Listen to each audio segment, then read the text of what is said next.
भारत और अमेरिका दुनिया के दो सबसे बड़े लोकतंत्र, लेकिन आजकल इनके रिश्तों में एक नंबर ने कह सकते हैं भूचाल ला दिया है। और वो नंबर है 500%। तो आज हम इसी 500% के सवाल की तह तक जाएंगे। देखिए, ये सिर्फ एक नंबर नहीं है। असल में ये एक धमकी है, एक बहुत बड़ा आर्थिक हथियार है और एक ऐसी चिंगारी है जो भारत के शेयर बाजार से लेकर इसकी विदेश नीति तक हर चीज में आग लगा सकती है। तो चलिए जानते हैं कि आखिर ये 500% का मामला है क्या। इस पूरी कहानी के केंद्र में है अमेरिका के पूर्व राष्ट्रपति डोनाल्ड ट्रंप और उनका ये भड़काऊ बयान। जरा सोचिए, वो दावा कर रहे हैं कि भारत के प्रधानमंत्री उनसे कुछ इस तरह बात करते हैं जैसे कोई बच्चा इजाजत मांग रहा हो। ये सिर्फ एक बयान नहीं है, ये दिखाता है कि ये लड़ाई अब कितनी पर्सनल और कह सकते हैं अपमानजनक हो चुकी है। तो सबसे पहले बात करते हैं ट्रंप की इस 500% टैरिफ की धमकी की। और हाँ, ये सिर्फ कोई चुनावी बयानबाजी नहीं है। ये धमकी अब अमेरिकी संसद में एक बिल की शक्ल ले चुकी है और हकीकत बनने के बहुत बहुत करीब है। इस पूरे खेल का जो सेंटर पॉइंट है वो है ये रूस प्रतिबंध बिल। और जानते हैं सबसे चौंकाने वाली बात क्या है? कि अमेरिका की दोनों पार्टियां जो एक दूसरे की कट्टर दुश्मन है, रिपब्लिकन और डेमोक्रेट्स, इस बिल पर एक साथ हैं। मतलब सीधा है, अगर भारत रूस से तेल खरीदता है तो अमेरिका उस तेल पर 500% का एक्स्ट्रा टैक्स यानी टैरिफ लगा देगा, जिससे उसकी कीमत आसमान छू जाएगी।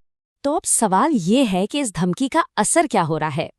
देखिए, ये खतरा अब सिर्फ कागजों पर नहीं है, इसका असर सीधे सीधे भारतीय अर्थव्यवस्था पर और आम निवेशक के जेब पर पड़ना शुरू भी हो गया है।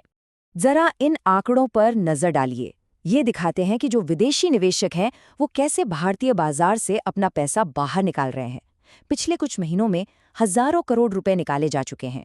अकेले दिसंबर में सोचिए 34,000 करोड़। ये डर का साफ संकेत है, क्योंकि जब बड़े निवेशक भागते हैं तो बाजार हिल जाता है और इसका असर सीधे बाजार पर दिख भी रहा है। निफ्टी और मिड कैप जैसे बड़े इंडेक्स 2-2% तक गिर गए। और ये तो सिर्फ ट्रेलर है। सोचकर देखिए, अगर ये 500% वाला टैरिफ सच में लग गया तो क्या होगा। और देखिए, मुसीबतें यहीं खत्म नहीं होती। भारतीय रुपया भी डॉलर के मुकाबले लगातार गिर रहा है और अब तो 90 का आंकड़ा भी पार कर गया है। रुपए के कमजोर होने का सीधा मतलब है कि विदेश से आने वाला हर सामान, पेट्रोल से लेकर इलेक्ट्रॉनिक्स तक, सब कुछ और महंगा हो जाएगा। तो इस चौतरफा दबाव के बीच भारत का क्या कहना है? नई दिल्ली क्या कर रही है? क्या भारत झुक रहा है या फिर डटकर खड़ा है? भारत का जवाब बिल्कुल साफ और दो टूक है। उसका कहना है कि हमारी नीतियां हमारे 1.4 अरब लोगों की जरूरतों से तय होती हैं, किसी और देश के दबाव से नहीं।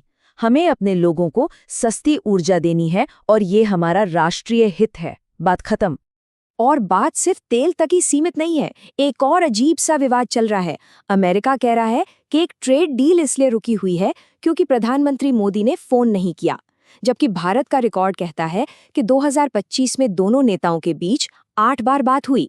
ये दिखाता है कि दोनों देशों के बीच भरोसे की कितनी बड़ी खाई बन चुकी है। अच्छा, इन सब घटनाओं के बीच जो एक्सपर्ट्स हैं वो भारत की विदेश नीति पर गंभीर सवाल उठा रहे हैं। क्या भारत के पास कोई ठोस प्लान है या वो बस सिचुएशन के हिसाब से रिएक्ट कर रहा है? अमेरिका का जो तर्क है वो सुनने में बहुत सीधा साधा लगता है। उनका कहना है, स्टेप 1, भारत रूस से तेल खरीदता है, ठीक है। स्टेप 2, इस पैसे से पुतिन यूक्रेन में युद्ध लड़ रहे हैं और नतीजा, भारत पर 500% टैरिफ लगाया जाना चाहिए। लेकिन कहानी में एक बहुत दिलचस्प मोड़ है। यहाँ एक बड़ा सवाल उठता है, क्या अमेरिका खुद अपने बनाए नियमों का पालन कर रहा है? और जवाब है, बिल्कुल नहीं। अमेरिका भारत को तो ज्ञान दे रहा है, लेकिन खुद रूस से परमाणु ऊर्जा के लिए यूरेनियम, खेती के लिए खाद और टेक्नोलॉजी के लिए पैलेडियम जैसी कितनी ही जरूरी चीजें आज भी खरीद रहा है। तो सवाल ये है कि अगर रूस से व्यापार करना गलत है, तो ये नियम सिर्फ भारत के तेल के लिए क्यों है, अमेरिका के यूरेनियम के लिए क्यों नहीं? यहाँ एक और विरोधाभास देखे। एक तरफ भारत का आधिकारिक स्टैंड है कि हम राष्ट्रीय हित में काम कर रहे हैं और किसी के दबाव में नहीं आएंगे। वहीं दूसरी तरफ ये भी खबरें हैं कि अमेरिकी नेताओं से मीटिंग फिक्स करवाने के लिए लाखों डॉलर लॉबिंग फर्मों को दिए जा रहे हैं। तो सवाल उठता है कि ये एक मजबूत देश की निशानी है या एक कमजोर देश की? और अब देखिए इस कहानी का सबसे चौंकाने वाला हिस्सा। इस चार्ट पर नजर डालिए। रूस से तेल खरीदने वाले चीन पर सिर्फ 47% और तुर्की पर 15% टैरिफ का प्रस्ताव है, लेकिन भारत पर पूरे 500%। ऐसा लगता है जैसे ये बिल रूस को सजा देने के लिए नहीं, बल्कि खास तौर पर भारत को निशाना बनाने के लिए बनाया गया है। लेकिन सवाल वही है, क्यों? सिर्फ भारत ही क्यों? तो ये सब देखकर एक बात तो साफ हो जाती है, ये लड़ाई अब सिर्फ तेल या पैसे की नहीं रह गई है। ये वर्ल्ड स्टेज पर भारत के आत्मसम्मान और उसकी हैसियत की असली परीक्षा है। विदेश नीति के एक बहुत बड़े रणनीतिकार हुए हैं हेनरी किसिंजर। उन्होंने एक बार कहा था, अमेरिका का दुश्मन होना खतरनाक हो सकता है, पर उसका दोस्त होना घातक हो सकता है। आज शायद भारत इसी बात को बहुत करीब से महसूस कर रहा है। तो आखिर में ये संकट भारत के लिए एक डबल टेस्ट जैसा है। एक तरफ ये उसकी आर्थिक मजबूती का टेस्ट है कि वो कितना दबाव झेल सकता है, और दूसरी तरफ ये उसकी डिप्लोमेसी का इम्तिहान है कि वो कैसे बिना झुके और बिना दुनिया में अकेला पड़े अपने रास्ते पर आगे बढ़ता है। तो सबसे बड़ा सवाल यही है, शतरंज की इस बिसात पर भारत का अगला कदम क्या होगा? क्या वो एक दोस्त की तरह झुकेगा, एक दुश्मन की तरह लड़ेगा, या फिर कोई ऐसा नया रास्ता बनाएगा जहां दोस्त या दुश्मन नहीं, सिर्फ और सिर्फ देश का हित मायने रखता है? इसका जवाब ही तय करेगा कि 21वीं सदी में भारत की कहानी क्या होगी।